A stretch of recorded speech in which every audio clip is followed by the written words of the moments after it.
Hey there viewers, I'm Brad from Extraterrestrial Technologies, and today I will be reviewing an APC backup battery power supply. This is the 1080 SmartUPS model. This is actually my second one. The first one stopped working overnight. I woke up to all of my equipment offline. I know I wasn't pulling too much wattage over it. There was only about 75 watts running that night continuously. This thing is supposedly capable of up to 650 watts continuous. I'm really hoping that's just a one-off manufacturing glitch, and this next one will be better. Well, I really need to get this thing hooked up, so let's get to it.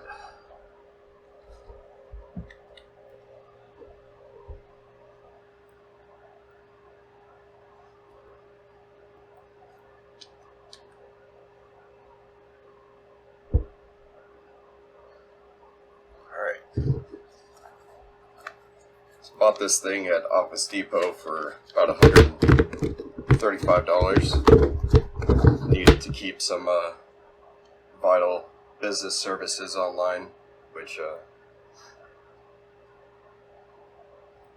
was very much not convenient whenever I woke up and everything was offline. Been having all kinds of issues since then trying to keep everything running.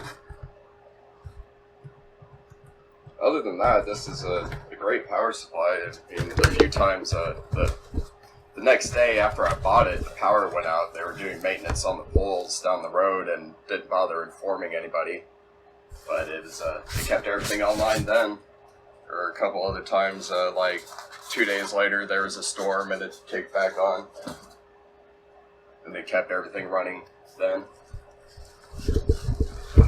It's kind of heavy, as you'd expect in the 1080VA.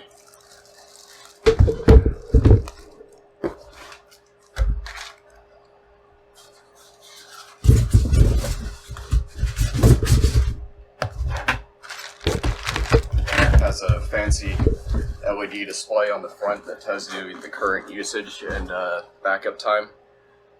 Also comes with a USB interface and a coaxial cable. If you are thinking about buying one of these, the clerk at Office Depot talked me into getting the extended warranty. Well, come to find out, APC warranties it for 3 years, so I paid $35 for 2 years through Smart Trade.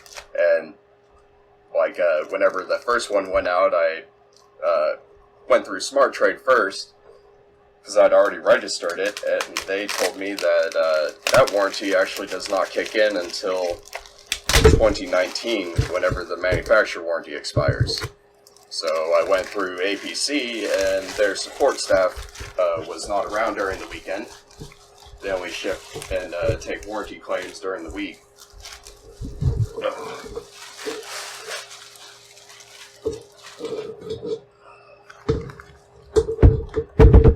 So I ended up being able to take it back to Office Depot without the box. Just had this bag full of parts and the backup battery and my receipt, and they exchanged it out no problem. Guys over there are pretty great. So it has a little thermal note printed out of the from the factory when it was built.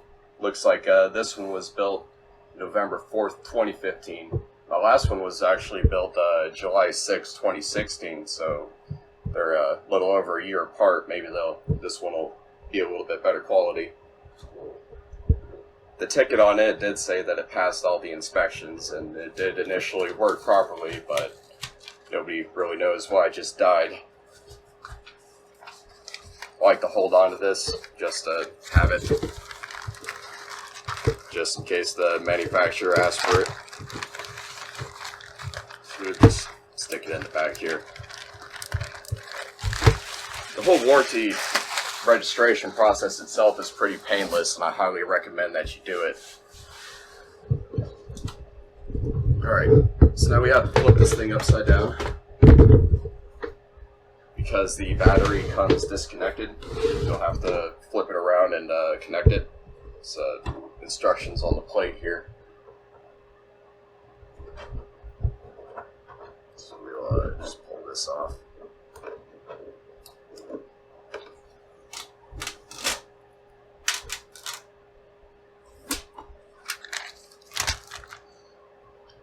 Smells nice. Love the smell of new hardware. Alright. So we lift it by the tabs, flip it around, stick it back in there. It'll only go in one way. Well, maybe it'll go in both ways because it looks like I just put it in backwards. So. Okay, yeah, it'll only go in one way.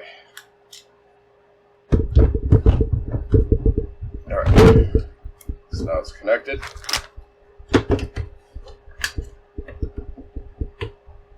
Slide this back in there.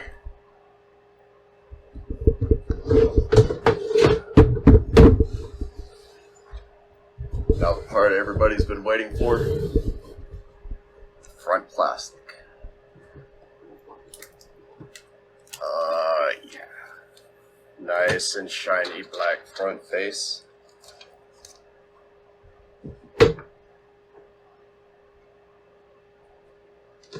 Let's plug it in.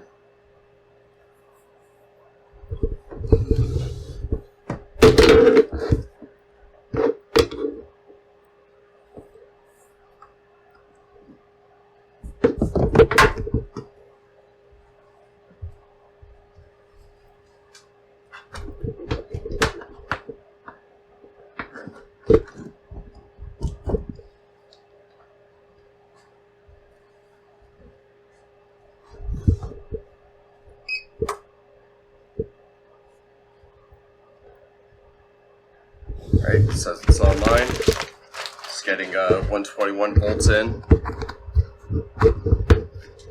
Estimated runtime with nothing connected. Oh, okay.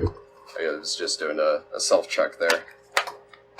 767 minutes with nothing connected. Turn this towards the laptop so you can see better.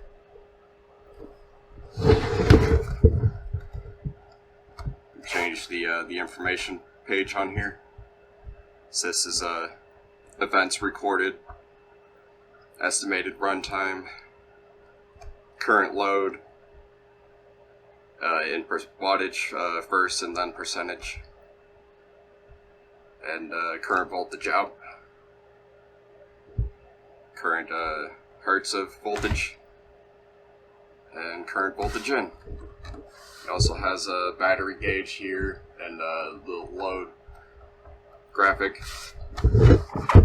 You can turn the alarm off on it, which is rather nice. So let's do a little practical example here.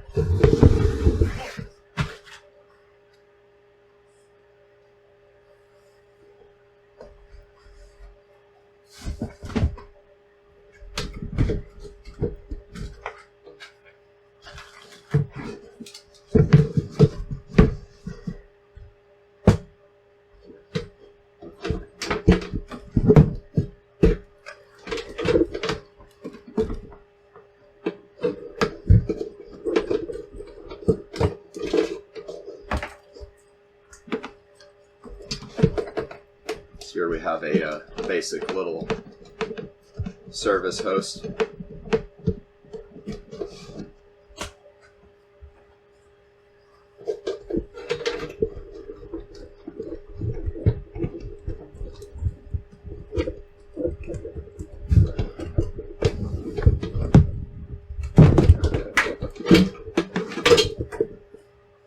This machine is one I'm currently configuring for a client of mine.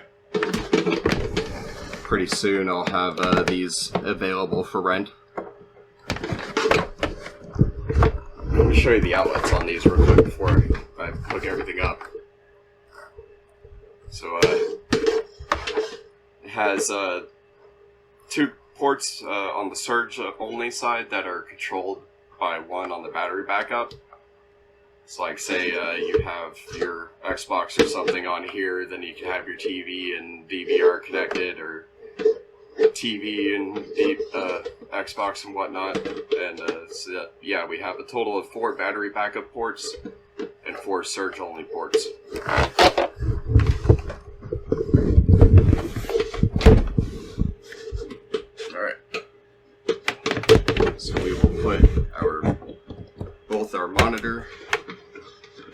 And our server on here. Actually, let's put the monitor on the other side just so we have proof that I'm unplugging it.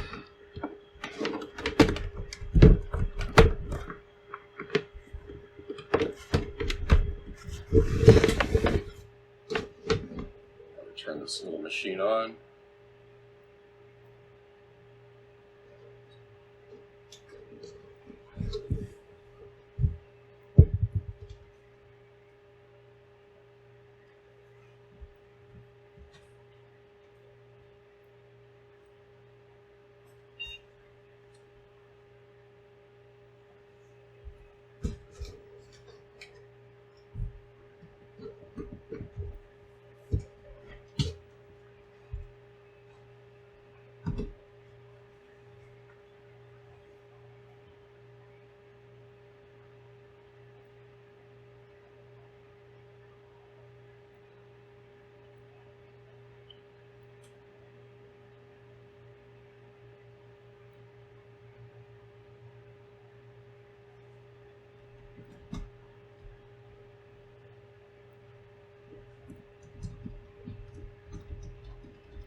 Alright, there's not a whole lot running on here, but these are pretty efficient machines themselves.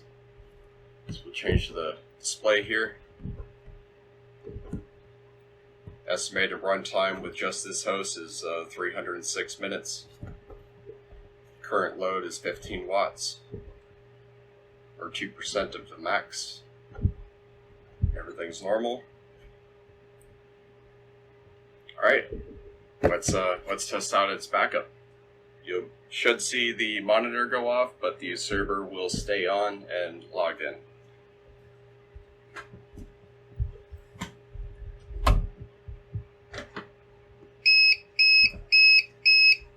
You have 306 minutes in runtime. Server lights are still blinking. Here you have one event logged. It's currently on battery, outputting about 117, 18 volts,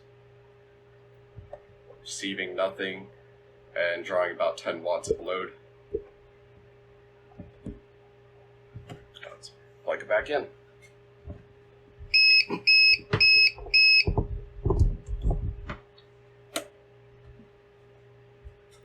May have heard the relays kick back in. It says it's online, pulling in 121 volts. Monitor comes back in and still logged in. So it looks like it checked out. Let's hope this will last a bit longer.